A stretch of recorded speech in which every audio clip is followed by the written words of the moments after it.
If you're looking for the perfect summer book, then you'll come to the right place, because today I'm going through my summer reading list of thought-provoking, diverse, and thrilling books. I'm Juliana, and I think reading is one of the best forms of self-care. So on my reading list this summer, we've got some contemporary / historical fiction, we've got some fantasy, and 2 non-fiction books all about psychology and identity. As a bonus, I realized all the books I picked out are by female authors, which I think is so cool because, you know, generally speaking, female authors have a harder time to receive recognition in the publishing industry, and since this is all about summer reading, I felt like it would only be suitable to sit outside. So with that, let's just jump right in. The first book on my list is The 7 Husbands of Evelyn Hugo by Taylor Jenkins Reid. This book is about Evelyn Hugo, who sits down with a journalist to write her tell-all biography about her life with his 7 different husbands. And I'm about halfway through this book right now, and it's just such a blast. It's about Hollywood, celebrity culture, scandals, and drama. I think this is a perfect summer read if you haven't read it already, because it's very easy to follow, it's very intriguing, and it's very hard to put down as well. I feel like it would only make sense to include Malibu Rising, also by Taylor Jenkins Reid, and this actually just came out this month. And first of all, let's just like enjoy the cover. Like, it's so beachy and summery, just screams summer.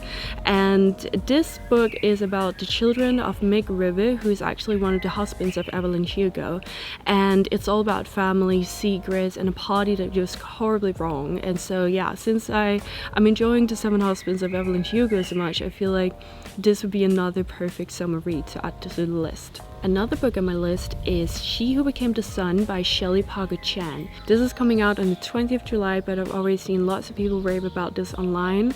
It says it's Mulan meets The Song of Achilles, which, if you don't know, The Song of Achilles is like very well known and loved in the book community on TikTok. And it's reimagining of the rise of the founding imperium of the Ming Dynasty with a fantasy and queer twist. So it's about a girl who takes over her brother's identity once he passes away to live out his fate of greatness. So it's all about gender, identity, loyalty, and destiny. And I'm just very intrigued by this book, and I think it sounds like a really very thrilling and adventurous book. Then we have The Firekeeper's Daughter by Angeline Boulley. This is a YA thriller and is said to be one of the most anticipated and best debuts of this year.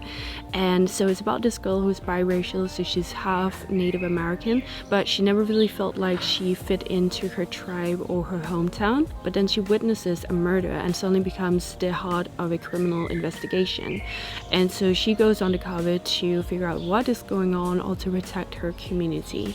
Again, I've heard so many good things about this book, and some people even say that you shouldn't even read the back of this book. You should just like read it through and experience it because it's that good. Let's move on to non-fiction. So first off, we have Quiet, The Power of Introverts in a World That Can't Stop Talking by Suzanne Cain. I saw Jen M talk about this in one of her YouTube videos, and I also saw online that Emma Watson and Simon Sinek actually recommended this book. So it talks about how we idolize extroverts and how we undervalue introverts. I know from Jen M that part of this book is about being a highly sensitive person, which is actually what made me pick up this book, because I very much relate to being a highly sensitive person, so I'm very excited to read this and see what it's about. Lastly, we have Raceless, In Search of Family, Identity, and the Truth About Where We Belong by Georgina Lawton. This is a memoir that came out early this year, and it's a mix between a personal account of the author trying to find out the truth about her own identity, but also an examination of modern racial identity. And she speaks to psychologists, sociologists, experts in genetic testing, and other people whose experience in racial identity have been fraught or questioned in the hopes of understanding how exactly we identify ourselves. So, you know, this is all about race, family, belonging, and I'm very intrigued by this description, so I'm very excited to read it. I really hope you enjoyed watching this video. I've linked all the books down in the description if you want to check them out.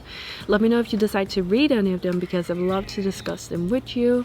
Click this video over here to see another video of mine, and remember to connect with me on socials like Goodreads, and I'll see you next time. Bye!